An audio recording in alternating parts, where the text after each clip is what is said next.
Westworld. Bonjour à tous, on est là pour parler de Westworld, saison 2, épisode 1.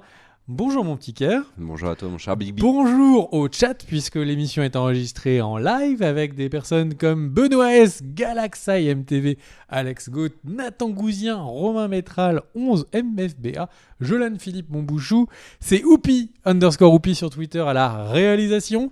Et on va parler donc de Westworld, cette saison 2. Cette saison 2 qui a démarré, de mon point de vue, avec un petit manque de hype. C'est-à-dire que j'attendais énormément la suite de Westworld à la fin de Westworld, mais là, en fait, c'est en regardant l'épisode que je me suis rappelé à quel point c'était ouf. Exactement pareil, moi j'en avais vraiment rien à faire de cette saison 2, j'avais regardé le premier... Non mais sérieux, le premier trailer je l'ai regardé, les autres je les ai pas regardés, je me suis pas particulièrement hypé pour la série, mais il lui a fallu que quelques minutes dans cet épisode 1 de la saison 2 pour me relancer complètement dedans. Et donc du coup... T'as pas mis le film. Alors, je vais mettre le filet pour l'ami Kerr qui... c'est coordination, hein, comme on dit, main-mouvement. Voilà. Et donc, en fait, on va vous récapituler un peu ce qu'on a pensé de l'épisode. D'abord, petite review, on va dire en 1 à 2 minutes de qu'est-ce qu'on a pensé de cet épisode. Puis, on va un peu le dérouler. Kerr, qu'est-ce que tu as pensé de cet épisode ? Eh ben moi j'ai trouvé que c'était un très bon épisode de reprise avec une réelle efficacité, un distributeur à théorie et ça c'est vraiment très chouette. C'est-à-dire que l'épisode avance et nous dissémine par-ci et par-là des indices sur la suite et sur ce que l'on peut attendre de cette saison 2 avec une scène où on a 2 scènes où on a énormément d'infos et c'est pas du tout les scènes qui a priori sont les plus importantes. C'est la scène Bernard qui rencontre Floki donc dans le présent, dans la timeline du présent, et puis dans la timeline du passé, Bernard qui rencontre les autres droïdes. C'est Floki, hein ? Ouais, enfin c'est pas Floki son nom. Non mais j'ai eu un vrai doute. Oui, c'est Floki de Karl Strong, interprété par Gustaf Skarsgård. Donc voilà. Et donc ces 2 scènes-là, moi j'ai beaucoup aimé, mais j'ai un bémol sur l'épisode quand même, c'est qu'il y a un massacre qui nous est présenté et ça pour moi c'est très flou. On n'arrive pas à savoir qui est mort, est-ce que ce sont des hôtes, est-ce que ce sont des humains, des visiteurs. On n'arrive pas à comprendre l'importance de ce soulèvement des robots emmenés par Dolores et du nombre de victimes qu'ils ont pu faire. Ça m'a un petit peu dérangé, mais sinon moi j'ai adoré cet épisode. Et toi ? Moi, j'ai adoré cet épisode. J'ai trouvé que ce qui était très réussi de la part d'HBO, c'était de faire un vrai remontage d'introduction en fait, de l'épisode pour nous rappeler la saison 1, parce que c'est vrai qu'il y avait énormément de choses qui s'étaient passées sur cette saison 1. L'épisode en lui-même m'a redonné tous les éléments qui m'intéressaient dans cette série, du mystère partout, ce travail sur l'intelligence artificielle, les robots qui est incroyablement d'actualité tout de suite et du coup je trouve que la série est très importante dans ce sens-là. C'est une saison 2 comme on aime bien voir les saisons 2, c'est-à-dire que c'est une saison qui ouvre énormément l'histoire, les possibilités. Alors c'était déjà un peu le cas dans la fin de la saison 1. Alors attention, parce que là on est dans une partie spoil de Westworld. Ah oui, on spoil donc comme des ne ouf. restez pas sur cette partie-là si vous ne voulez pas voir, ne voulez pas être spoilé de Westworld. Donc en gros, c'est vraiment quand on avait découvert les espaces avec les autres parcs qui étaient teasés, là on commence à y mettre un petit pied, un orteil, et commence à se dire qu'on va aller voir ailleurs. La réalisation est toujours impeccable. Enfin vraiment, il faut se dire ça, la réalisation est impeccable. Les idées de réalisation sont impeccables. Il y a des changements de format de l'image pour créer des impressions. Donc on se rappelle par exemple Tarantino dans Kill Bill avait transformé l'image qui était en 16/9 en une image 1,85, donc avec des bordures noires pour donner l'impression pas d'agoraphobie, de claustrophobie, parce que du coup en fait on a moins d'images. Là ils font un travail qui s'en approche, alors sur d'autres logiques, mais pareil en changeant les rapports d'images, c'est toujours très inventif.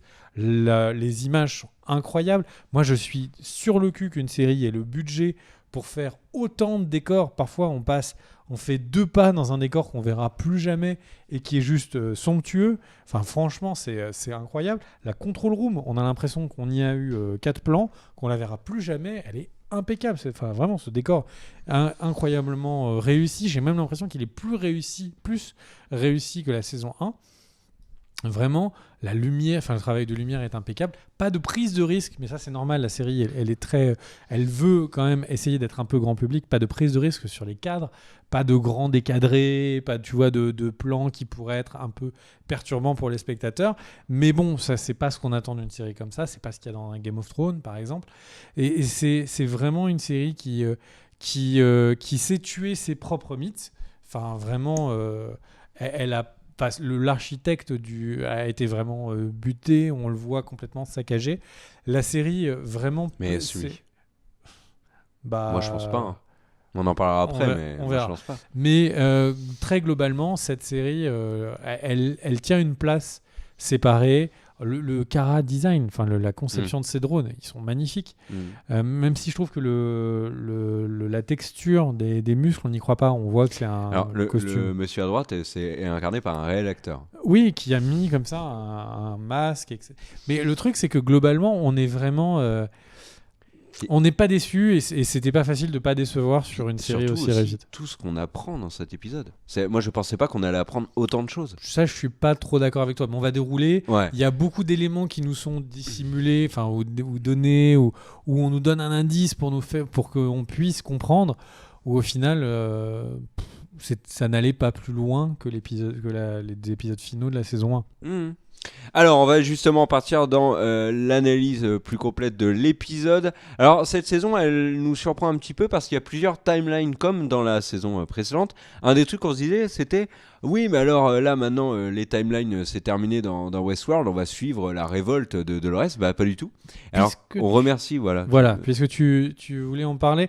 Il y a donc Saperlipopette qu'on remercie sur le super chat qui utilise le super chat des lives pour nous soutenir la chaîne, et Dr Who également qui nous dit qu'il faut soutenir la chaîne. Ah, là, voilà, après Dr Who, a peut-être les bourses complètement pleines d'avoir fait comme ça 80 saisons minimum. Je me trompe peut-être à une ou deux.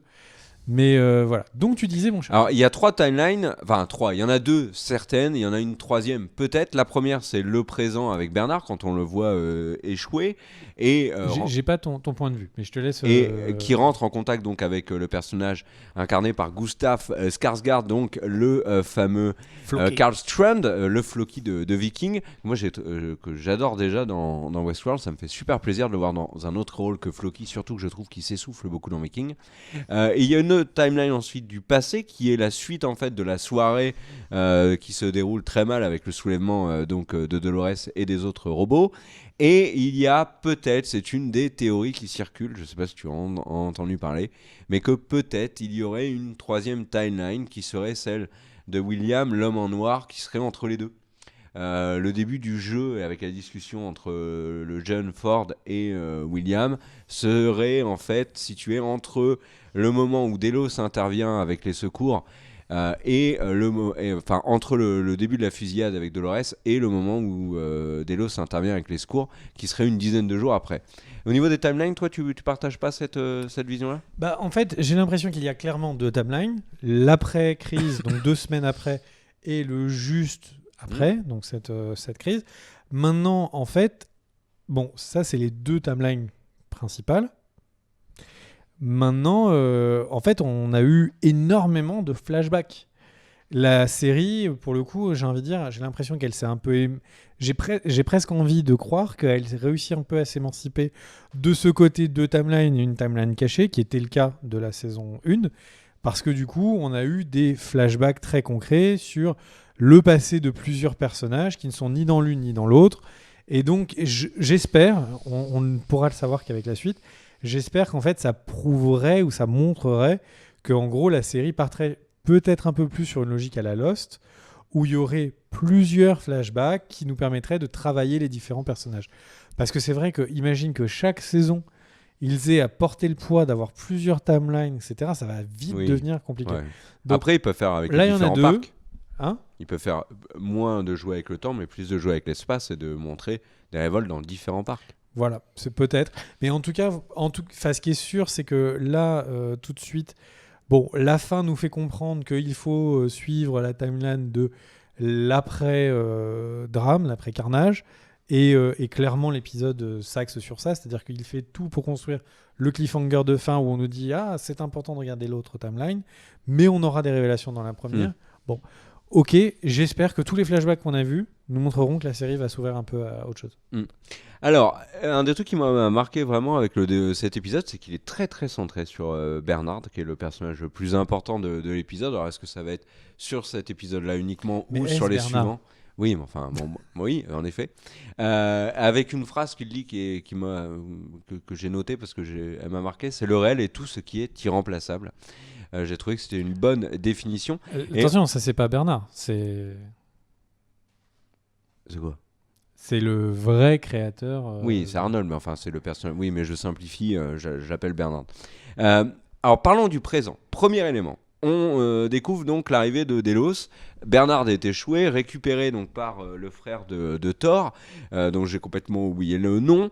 Il y a donc les troupes de Delos, dirigées par Floki, donc Karl Strand. On a un nouveau personnage qui s'appelle Costa, qui est incarné par un grand acteur également qui s'appelle Fares, qu'on a vu notamment dans les... Alors, je sais plus comment ça s'appelait, là, le truc suédois. C'est un acteur qui joue beaucoup dans les films suédois. D'ailleurs, il est à moitié suédois.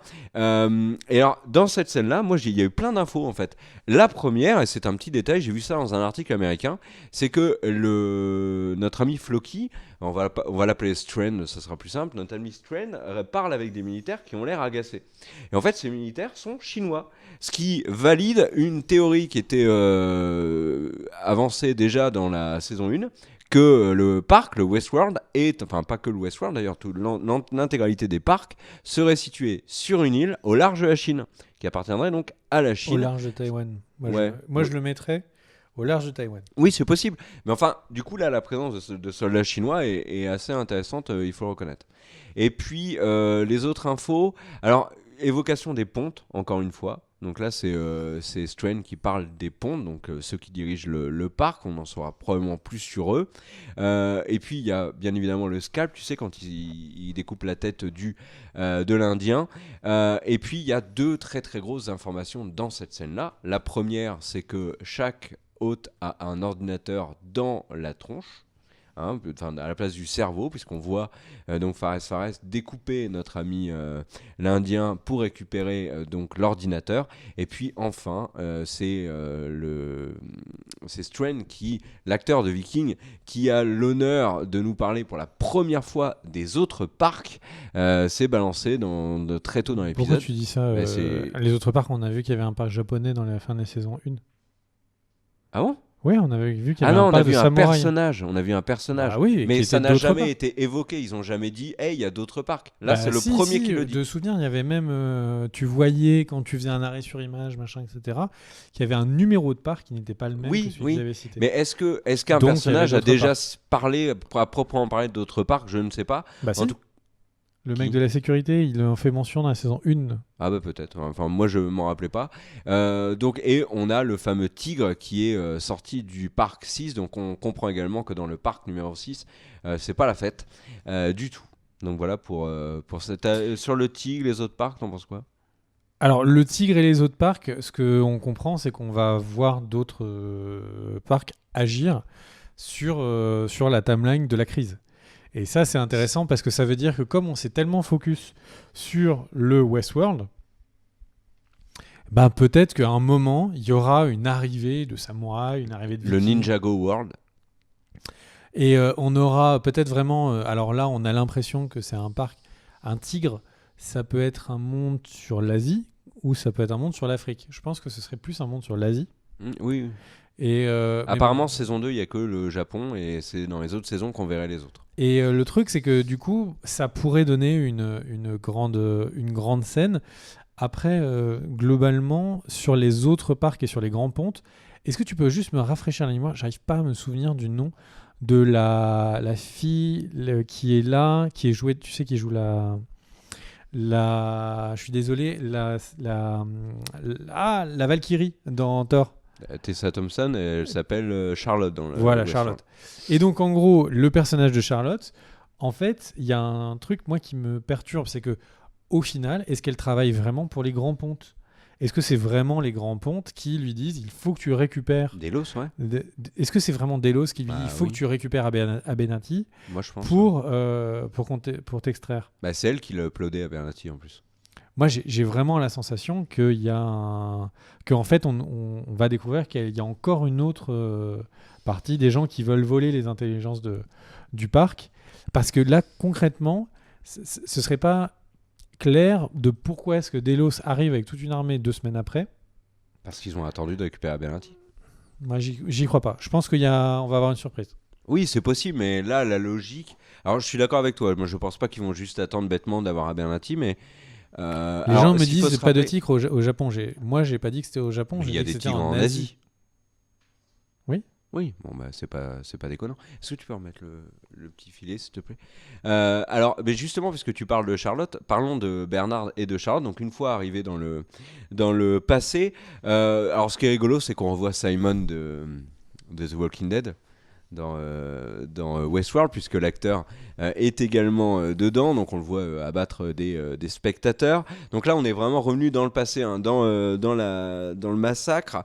Alors, il y a un truc qui est important, qui passe un peu inaperçu, c'est la chute de Bernard. Tu sais, quand il se bat là, il tombe, il a du liquide qui sort de l'oreille, et il comprend qu'il est un robot.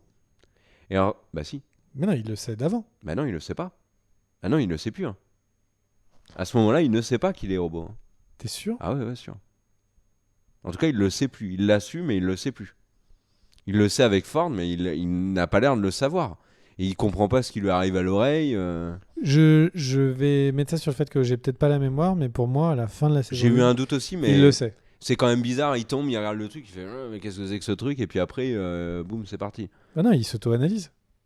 Ouais. Ouais, peut-être. Mais en tout cas, bon, voilà, il y a cette réaction au niveau de l'oreille. Après, il y a un truc que j'ai trouvé intéressant, c'est le piège fait donc par Angela qu'on avait vu notamment dans le début de la série. Vous savez, c'est l'hôtesse qui avait accueilli William au début de son périple. Et puis il y a l'entrée, là c'est très important, de Charlotte et de Bernard dans le labo caché. On tombe sur l'hôte drone qui font un truc important. Les autres drones ne sont pas reliés sur le réseau comme le dit Bernard, et ils font un truc qui est extrêmement important et qui pourrait tout changer la face de Westworld, c'est qu'ils sont en train de prélever de l'ADN des visiteurs. Ça avait été sous-entendu dans la saison 1, là on les voit le faire. Ça ouvre la porte à plein de trucs en fait. T'en penses quoi toi des autres drones? Que ça peut être intéressant. Alors, il y a plusieurs théories. Une, c'est que ils feraient un peu comme dans Altered Carbon, c'est-à-dire qu'ils vont cloner les visiteurs pour leur. Alors, il faudrait qu'ils inventent le procédé, mais après tout, dans Westworld, tout est possible pour transférer la conscience dans les nouveaux corps. Ou alors, c'est une théorie que j'ai vue dans un article américain, elle n'est pas de moi, c'est qu'en fait, ils cloneraient tu sais, comme dans Westworld, ça coûte hyper cher de venir, c'est des gens importants qui viennent, et ça leur permettrait de cloner des personnages de pouvoir qui viennent à Westworld et d'utiliser leur copie pour influencer le monde, ou etc. Donc, ça, je trouve ça pas mal. T'en penses quoi de ces deux théories? Pourquoi pas?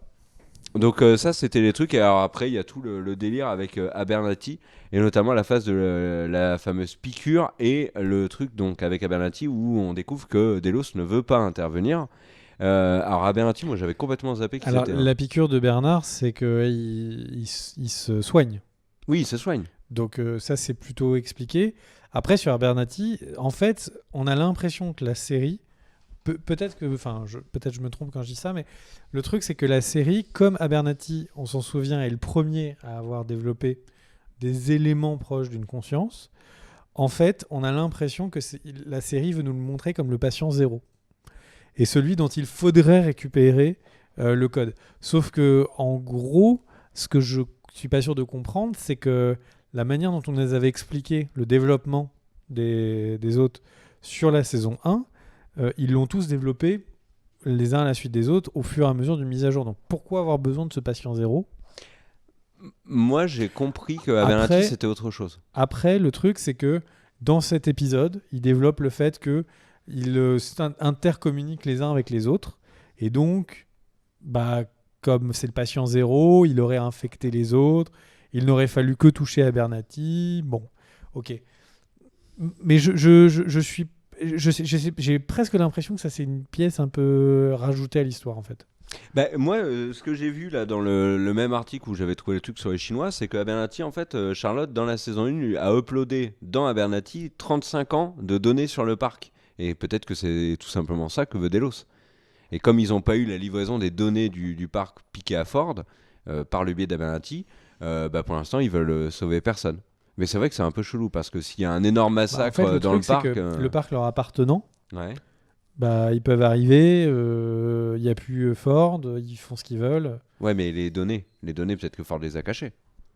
Tu vois, si elles ne sont cachées que dans Abernathy, ils ont besoin d'Abernathy. Mais pour alors avoir pourquoi les est-ce qu'ils n'arrivent pas avec 40 hélicos pour récupérer Abernathy et qu'ils laissent une fille toute seule Mais ça, pour c'est un mener la immense mission. mystère. Dans une magnifique Non, robe, mais donc, soit du dit en coup, passant. Donc quoi Dans une magnifique grotte. Oui, mais donc pour moi, cette partie-là, ça peut pas être Dalos. Mais bon, on verra. Ou alors il y a un problème de scénario. Mais souvent dans Westworld, quand Mais il y a tu un sais que problème moi, de à scénario, quoi ça me fait il y a penser une vraie explication derrière. C'est ça, le truc de Abernathy et tout. Ça me fait penser exactement à Jurassic Park où tu as InGen qui veut récupérer les échantillons d'ADN que Hammond, créateur du parc, ne veut pas leur donner. Et du coup, ils utilisent Nedry pour récupérer les Ouais, mais là, échantillons d'ADN. s'ils sont tous morts, tu vois. Enfin, si Ford est mort, si Arnold est mort, il faut juste envoyer des gens et les récupérer. Je vois pas pourquoi est-ce qu'ils se Mais non, prendraient la mais tête plus que ça. je suis d'accord avec toi. Alors, on descend un petit peu. Et donc, en fait, si on suit le reste, dans les éléments que j'ai trouvé intéressants, c'est évidemment Dolores. Alors, Dolores, un peu, et Wyatt de l'autre côté. En fait, il y a un truc qui me perturbe beaucoup avec ce personnage de Dolores et de Wyatt, c'est qu'en fait, elle fait bien comprendre qu'elle a les deux personnalités, et que les deux personnalités sont en train de se mélanger pour devenir une nouvelle personnalité. Bon, ok.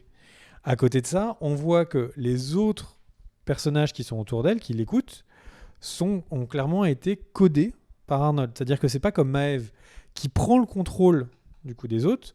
On voit que ce sont vraiment il y a des autres qui ont été codés, ceux qui ont les visages, pour ne pas réfléchir et juste appliquer ce que dit Dolores Wyatt.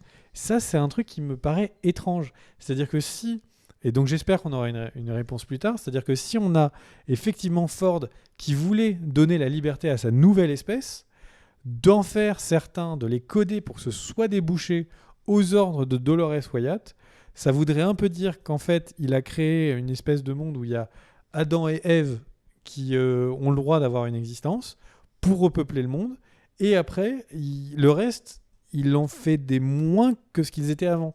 C'est moins que des automates. Maintenant, c'est devenu vraiment des machines à tuer et à prendre des ordres. Et ça me paraît étrange. Alors, on a vu qu'il y avait la blonde, dont Angela. Donc, il y avait la blonde qui, elle, a l'air d'avoir un peu ses idées, etc. Mais on a l'impression qu'il y a quelques capots qui ont une pensée et que les autres, on leur a complètement lavé... Hector aussi, non lavé la rame. Hector, je sais pas. Non, Hector, lui, par exemple, c'est lui Adam dans mon histoire. D'accord, ok. En fait, tu vois qu'il lui a laissé son innocence pour que du coup, avec Dolores, quelque chose se passe. Hector, c'est le cow-boy qui tue avec Maeve. Ah non, je te parle pas. Ouais, pareil, moi j'ai oublié le nom du mec avec Dolores. Mais par contre, moi le trip avec Dolores... c'est Teddy. Teddy, ouais. J'ai eu un peu de mal sur l'histoire de Dolores là dans cet épisode. C'est ce qui m'a vraiment le moins intéressé. En fait, encore une fois, c'est une série qui est extrêmement intelligente, donc j'espère qu'elle va trouver son explication. Mais j'ai vraiment l'impression que Teddy et Dolores, c'est Adam et Ève. Ford a volontairement laissé Teddy une innocence pour que cette innocence trouve un écho chez Dolores, et que c'est dans l'amour que, tu vois, ils vont trouver un peu d'acceptation. Mais regarde tous les autres, c'est des putains de buteurs, quoi. Ils sont juste là pour buter, ils ont carrément des masques, on les voit pas, ils sont dépersonnalisés. Elle a juste une armée de drones, et c'est très bizarre par rapport au plan de Ford. Mais bon. Tu voulais enchaîner Ouais, alors parlons de l'homme en noir. Donc William, alors déjà un petit clin d'œil à peut-être Game of Thrones, puisque le cheval de l'homme en noir s'appelle Ned, comme Ned Stark. Donc je ne sais pas si HBO a fait exprès. En tout cas, ça m'a bien fait marrer. Et alors le truc avec l'homme en noir dans cet épisode, c'est qu'on verra comment il finit. Oui, si le cheval se fait couper la tête par la montagne. Comme ça arrive dans Game of Thrones, enfin pas Ned, hein, le cheval de la montagne, enfin bref, vous m'avez compris, ok.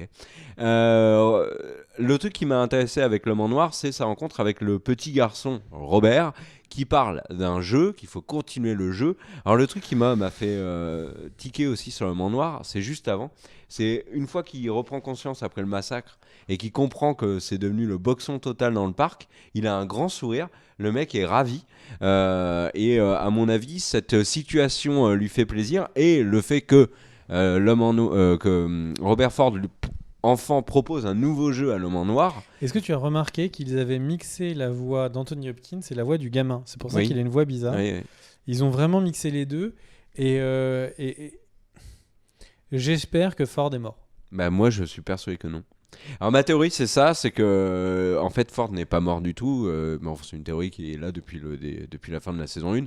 Moi, je pense que Dolores tue en fait un autre clone de Robert Ford et que Ford est dans le parc et que Ford fera partie du jeu de l'homme en noir cette saison. Alors, est-ce que le jeu, c'est de le retrouver? Est-ce que Ford est devenu quelqu'un d'autre? Moi, en préparant la vidéo, je me suis dit, et si Ford, c'était Dolores en fait? Bah non. Bah, pourquoi pas? Bah parce que Dolores, c'est clairement dit, Dolores, elle a eu la conscience Elle a été, de Wyatt. oui, et puis Je Arnold. pense que c'est... Elle y a je un pense lien que c'est avec pas ça. Arnold aussi. Et puis quand C'est- tu vois l'enfant, Ouais. moi, si Ford était dans le parc, je miserais sur le fait que c'est un autre personnage comme Maeve qui se balade et qui a tout pouvoir sur les autres, qui peut les arrêter, les bloquer, Il est peut-être caché aussi. et donc en étant caché. Mais le truc, c'est que j'espère vraiment qu'on va pas déterrer les personnages morts, tu vois. C'est une série comme Game of Thrones, si tous les personnages, si Ned Stark réapparaissait en disant « Ah, en fait, j'étais caché, il y a des nains qui m'ont sauvé, et puis il y avait des ma aigles. tête. » Et enfin, on n'y croirait pas 2 secondes. Là, j'aimerais bien que ce soit pas comme ça. Il y a Cersei Lannister sur le chat Qu'on salue et Qui qu'on dit- respecte beaucoup. qui dit que elle pense que, ou il, avec un nom de femme, pense que ce sera comme la fin de Lost. Et ben, je pense que Westworld ne sera pas du tout comme la fin de Lost, parce que la fin de Lost, on n'a jamais su pendant toute la série si c'était une série fantastique ou une série de science-fiction. Une série de science-fiction doit avoir une certaine logique. Une série fantastique, tout est possible. Ça peut être parce que la magie. Et la fin de Lost, c'était parce que la magie. Westworld n'est jamais sur la fantasy. Ce n'est que de la science-fiction, donc je pense qu'on aura une vraie fin. Ouais. Bah ouais, pourquoi pas. Alors après, passons à Maeve. Il y a des choses à dire sur Maeve. Alors Maeve, déjà elle rencontre le scénariste et elle en fait un peu son jouet. Moi j'ai trouvé ça plutôt cocasse. C'est marrant, ouais. c'est bien pensé. Ouais. Ouais. C'est hyper pertinent que Maeve l'utilise parce qu'en effet, il connaît les histoires et il connaît bien les autres, puisque c'est lui qui en a écrit une bonne partie. Donc ça, c'est pas inutile. Et alors, un truc aussi sur Maeve, c'est qu'elle contrôle les drones. Enfin, les droïdes, pardon. Elle leur donne vraiment des ordres. Là, celui qui veut tuer le scénariste, il bouge plus après, c'est fini. Parce que la communication de proximité. Ouais. Les Elle a drones une peuvent mise à se... jour au supérieur et tout. Bah, ça, c'est dans le 1, en fait, ouais. elle se donne ce pouvoir, elle l'active, Ouais, ouais. elle les fait activer. Et ça, j'ai trouvé ça intéressant de le revoir. Et alors là, tu vas encore me balancer des pierres en disant pervers et tout. Moi, j'aimerais faire un point nudité parce qu'il y a un vrai truc dans cet épisode. Ça, c'est vraiment un point Ouais, que j'aurais pas il y a un pensé vrai- faire. bah, il y a un vrai truc dans cet épisode qui est une réponse, je pense, Je voulais juger sur le chat. indirecte de HBO à notre société actuelle. En fait, HBO a pris un peu à contre-pied tout ce qu'on voit dans les séries, et notamment dans les séries HBO, puisque la seule scène de nudité de l'épisode, c'est une nudité masculine, selon que le scénariste, et à un autre moment, et je pense que vraiment ça n'est pas fait au hasard, puisqu'à un autre moment, un des personnages de la série, en l'occurrence Tessa Thompson, se change. Là, dans n'importe quelle série de ce genre-là, et dont aurait fait HBO, aurait filmé Tessa Thompson en train de se changer. Ils ne le font pas. La seule nudité de l'épisode, c'est donc une nudité masculine, et je pense que c'est un volontaire et que c'est très clairement réfléchi de la part de HBO. C'était un clin d'œil un petit peu ce qui se passe dans la société actuelle. Alors, petit point de chat, l'émission est enregistrée en live. Il y a Nico B qui dit I wrote this line, ça m'a tué. Quand il dit mais c'est moi qui ai écrit ça. Ça, c'était vraiment très marrant. Je suis d'accord avec toi. Pendant qu'il y a plusieurs personnes sur le chat qui sont d'accord entre elles, qui disent que ils pensent que c'est Teddy qu'on voit à la fin mort dans l'eau. Je ne l'ai pas vu. Bah ouais, moi je me suis demandé si on voyait pas aussi Dolores. Ouais. Tu la voyais ? Non, bah, tu sais, de loin, tu peux reconnaître tout le monde. À un moment donné, j'ai vu une grosse forme. Je me suis dit, putain, c'est Est-ce que dans le chat, vous êtes beaucoup à avoir vu Teddy comme ça dans l'eau ? J'ai envie de dire. Ah, tu vois, le Obi-Wan Kennedy, ça doit être un mélange de deux personnages historiques. Et ben, lui, il dit que c'est le scénariste qui voit flotter. Bah, en fait, est-ce que cette eau n'est pas le reflet de notre âme ? Et on y voit ce qui ont. Bah oui, tout à fait. Alors, l'autre truc sur Maëve, c'est qu'elle est, elle le dit. Bon, déjà, elle a l'air d'être amoureuse d'Hector, ce qui est un peu surprenant, je trouve. Et elle a qu'un seul but, là, dans cette saison 2, c'est très clairement de retrouver sa fille. Et sa fille, si on s'en souvient de la saison 1, sa fille fait partie du master jeu de Ford. C'est-à-dire que c'est la fille qui a été reprogrammée de Maëve qui voit Dolores et qui lui dit Dolores, tu es au milieu du labyrinthe, etc. quand on était dans le petit village. Donc effectivement, cette fille a l'air d'être intéressante et je pense vraiment que le personnage de Maëve est une volonté de Ford. Je pense que si on a le personnage de Maëve, c'est pour créer il a créé l'histoire, la storyline d'un côté Teddy et Dolores, et que de l'autre, il a créé un autre narrative, je sais pas comment on dit en français, une autre histoire avec le personnage de Maëve qui va être un contre-pouvoir ou un autre point. Je pense que ça va être assez intéressant. Mais moi, j'aimerais bien que Ford ait écrit Dolores Teddy, mais que par contre, Maëve, il n'y soit pour rien. Et qu'en fait, c'est vraiment Maëve qui a réussi à se libérer. C'est sacrément le hasard. Bah oui, mais ça permettrait donc de montrer que les robots peuvent aussi se libérer d'eux-mêmes. C'est vrai. Bon, en tout cas, moi j'ai hâte de voir la suite de la saison. Et alors j'ai lu, mais je ne sais pas. Il y a des gens sur le chat qui disent que c'est Trump qui est dans le. Peut-être dans le. Bah HBO avait bien mis W. Bush sur les pics en tête coupée. C'était vrai ou c'était un troll? Alors c'était vrai et c'est. Ils n'ont pas eu des problèmes d'ailleurs. Et ils ont eu des problèmes, ils sont excusés. C'était juste des économies de tête en plastique qu'ils avaient dans les costumes. Ils l'ont maquillé en pensant que ça ne se verrait pas et quelqu'un l'a capté. Ouais. HBO s'est excusé. Peut-être que là, donc côté ils de Ned, ont pour ceux qui économisé. Début de saison 2. Ouais, bah écoute.